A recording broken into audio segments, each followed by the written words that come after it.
দুজন মানুষ একটা সময় ঠিক করেছিলেন একসাথে থাকবে, একটা সময় ভালো লাগছে না, থাকছে না, এবং সংসার ভাঙলো রাজ শুভশ্রীর। এবার এই নিয়ে কি বললেন অভিনেত্রী মিমি চক্রবর্তী? দেবের সাথে নতুন ছবিতে জুটি বেঁধে কাজ করার পর থেকেই সম্পর্ক ভালো নেই রাজ শুভশ্রীর। এমনকি রাজকে ডিভোর্স দেওয়ার সিদ্ধান্ত নিয়েছেন শুভশ্রী। এমন খবর ছড়িয়ে পড়তেই মিমিকে সাংবাদিক প্রশ্ন করেন, আপনি নিশ্চয়ই শুনেছেন যে রাজ শুভশ্রীর মধ্যে সম্পর্ক ভালো নেই, এমনকি ডিভোর্স পর্যন্ত এগিয়ে গেছে ব্যাপারটা। তো এই নিয়ে আপনি কি কিছু বলতে চান?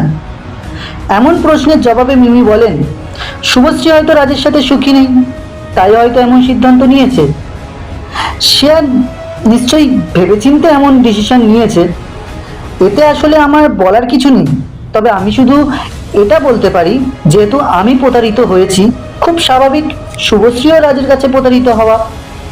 তো বন্ধুরা, এই বিষয়ে আপনিও কি মিমির কথার সাথে একমত?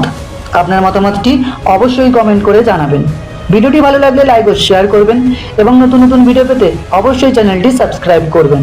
ভিডিওটি শেষ পর্যন্ত দেখার জন্য অনেক ধন্যবাদ।